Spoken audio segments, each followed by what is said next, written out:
Hello friends, Rosario রাসই ঘর থেকে আপনাদের সকলকে স্বাগত জানাই। আশা করি আপনারা সবাই সুস্থ আছেন, ভালো আছেন। আজ আমি যে রেসিপিটা আপনাদের সাথে শেয়ার করতে চলেছি সেটি আমার নিজের মন থেকে বানানো একটি রেসিপি। আশা করি আপনাদের সেই রেসিপিটা ভালো লাগবে। তাহলে সেই রেসিপি বানানোর জন্য চলুন একবার দেখে নিই কী কী লাগবে। আর এই যা যা লাগবে এই ইনগ্রেডিয়েন্টসের মাপটা আমি ডেসক্রিপশন বক্সে দিয়ে দিয়েছি। এখানে নিয়ে নিয়েছি বোনলেস চিকেন আর পেঁয়াজ পেস্ট, রিফাইন্ড তেল আছে এখানে, আদা রসুন পেস্ট, কাঁচা লঙ্কা পেস্ট, কেওড়া জল, টক দই, গোলাপ জল, তন্দুরি চিকেন মশলা, গরম মশলা, লবণ, কাসুরি মেথি। এই দিয়ে আজকে আমি রান্নাটা করব। এখন আমি চিকেনটা ম্যারিনেট করে নেব। প্রথমে দিয়ে দেব আদা রসুন পেস্ট, কাঁচা লঙ্কা পেস্ট,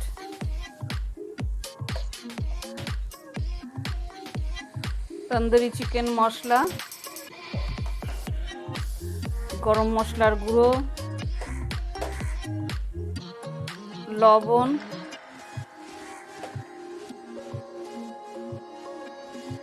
কেওড়া জল, গোলাপ জল, টক দই,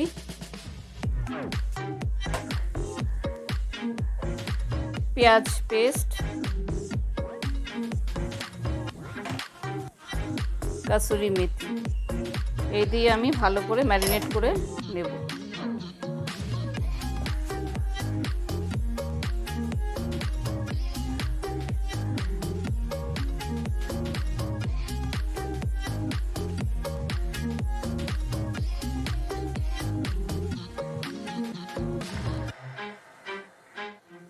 চিকেনটা ভালো করে আমার মাখানো হয়ে গেছে। এটাকে আমি 2 ঘন্টার জন্য রেস্টে রেখে দেব। 2 ঘন্টা পর আমি ফিরে এলাম। এবার চিকেনগুলোকে আমি এই মশলা থেকে আলাদা করে তুলে নেব। এইভাবে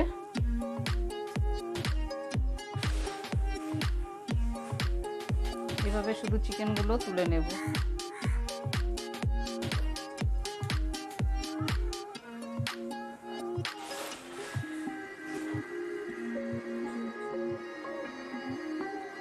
মশলা থেকে আমি সবকটা চিকেন তুলে নিয়েছি।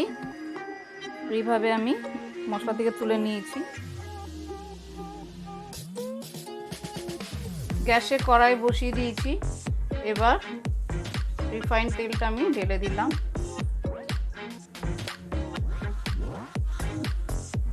তেল গরম হয়ে গেছে। এবার আমি চিকেনটাকে ভেজে নেব।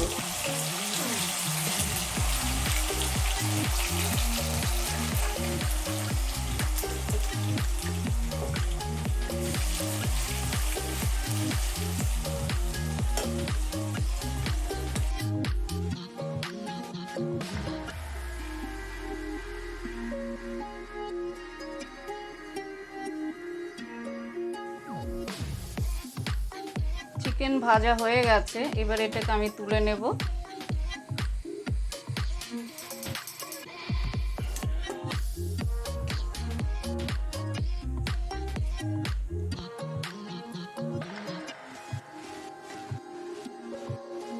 চিকেনগুলো সব ভেজে আমি তুলে নিয়েছি। এবার এই মশলাটা আমি এখানে ঢেলে দেব তেলের মধ্যে।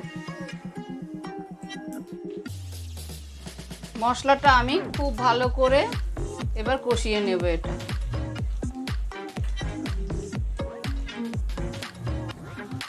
মশলাটা আমি খুব ভালো করে প্রায় 12-13 মিনিট আমি এটা কষিয়ে নিয়েছি। মাঝে মাঝে জল দিয়ে আমি কষিয়েছি। কিন্তু এবার আমি চিকেনগুলো ঢেলে দেবো এর মধ্যে।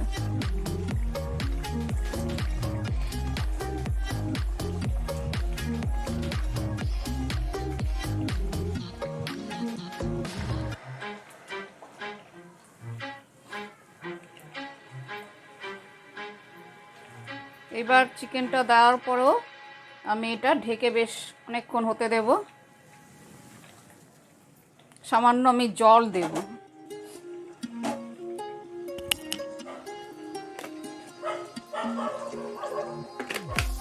সামান্য জল দিয়ে এবার ঢেকে দিয়ে আর একটু হতে দেব।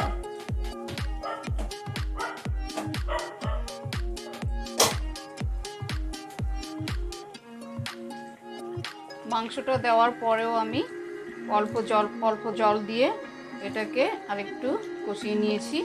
এবার আমি একটু গ্রেভির জন্য আরেকটু সামান্য জল দেব।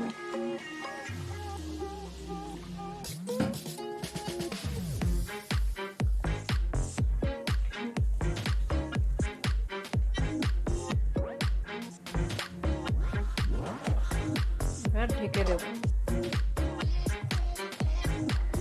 আমি গ্রেভির জন্য এখানে জল দিয়েছিলাম।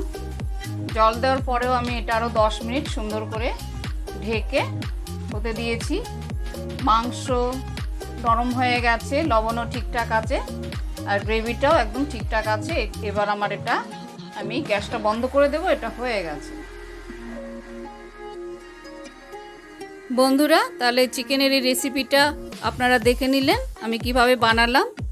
আশা করি আপনারা বাড়িতে বানিয়ে খাবেন। এটা পরোটা বা রুটির সাথে খুব ভালো যায়, ভাতেও খাওয়া যায়। আপনাদের যেটার সাথে খেতে ভালো লাগবে সেটা দিয়েই খাবেন।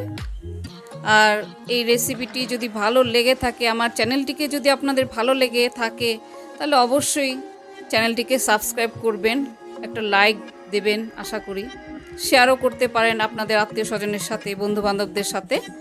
তাহলে আজকের জন্য এইটুকুই। আবার আগামীতে আরেকটি অন্য রেসিপি নিয়ে আমি খুব তাড়াতাড়ি আপনাদের সামনে চলে আসব। আপনারা সবাই সুস্থ থাকবেন, ভালো থাকবেন। আজকের জন্য এইটুকুই। Bye bye.